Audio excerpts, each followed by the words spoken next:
Well, the next item on the list is just a roundtable conversation about lighted whips, and some of the southern states were saying, I don't know what a lighted whip is, and so this is a manufacturer of one that we're currently trying.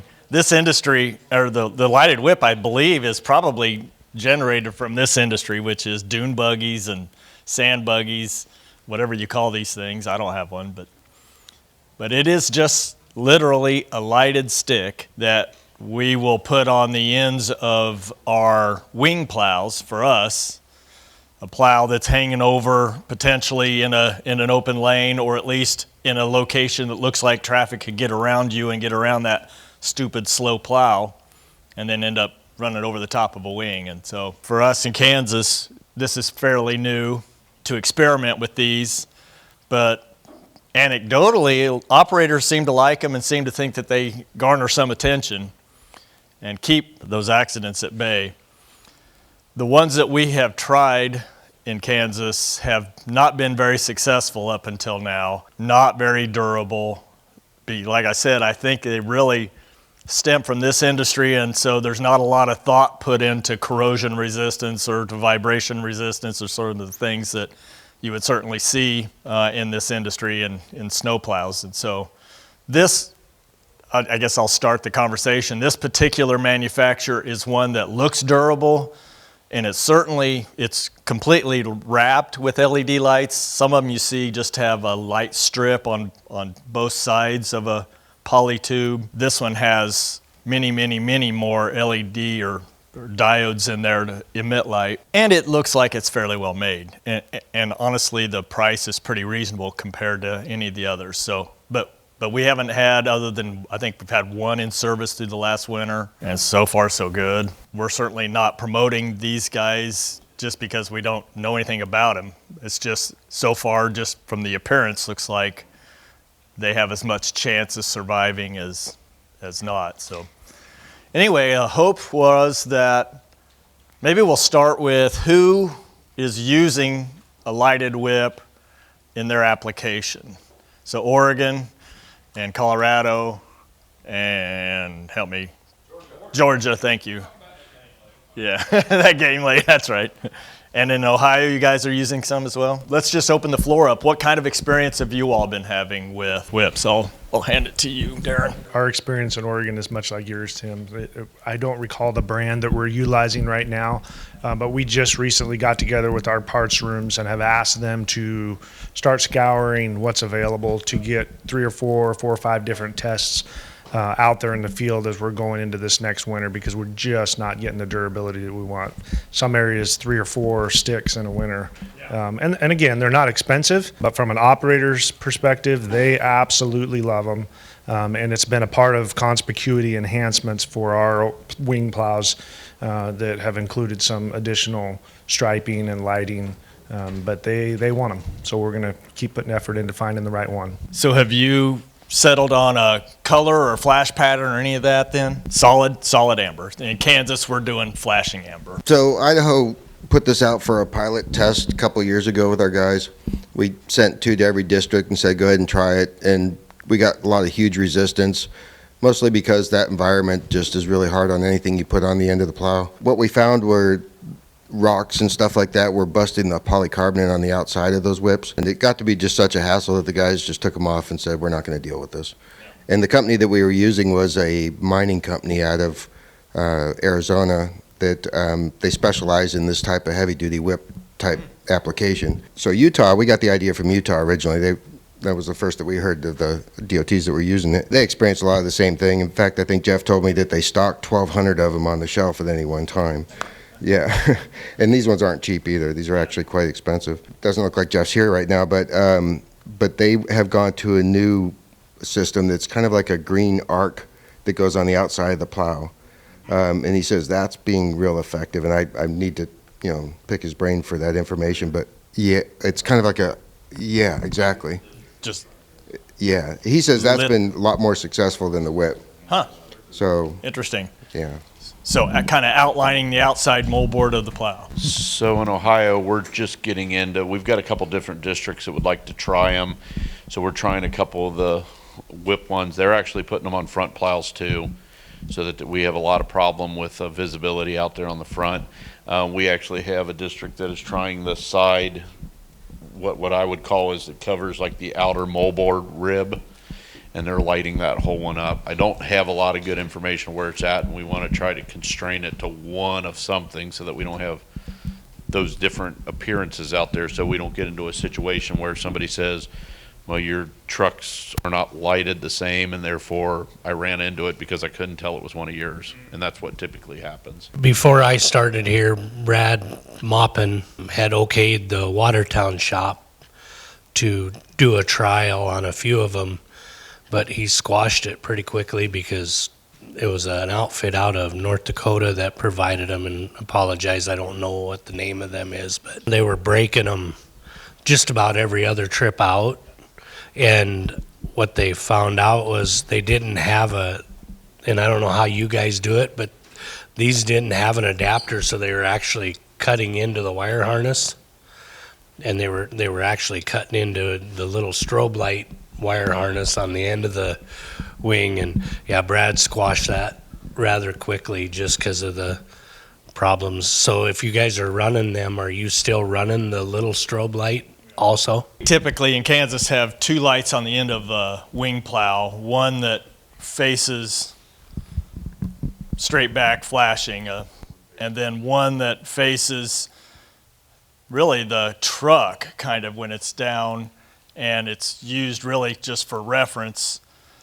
We eliminated that light and replaced it with the whip. We're doing that on the trucks that are being built now. And so in Kansas, we adopted a policy that you can't have a wing out in an open lane. However, unless you have a whip on it, unless it's lit like that.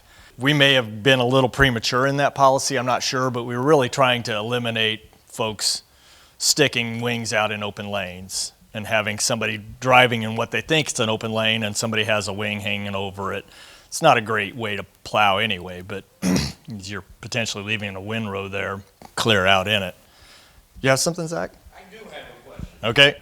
I'm right by the camera. I got the mic going on it, so I can ask. I'm curious because in Michigan, we just stopped at, it's not straight on the light, the whips, but we've adopted green lights on our plows. Do the other states use that as well? So we have a mix in the room, I'm sure. In Kansas, we're not allowed any alternate colors like green or blue. We've seen where Ohio has dedicated green light to plow operations on their plow trucks. And I believe you guys are blue.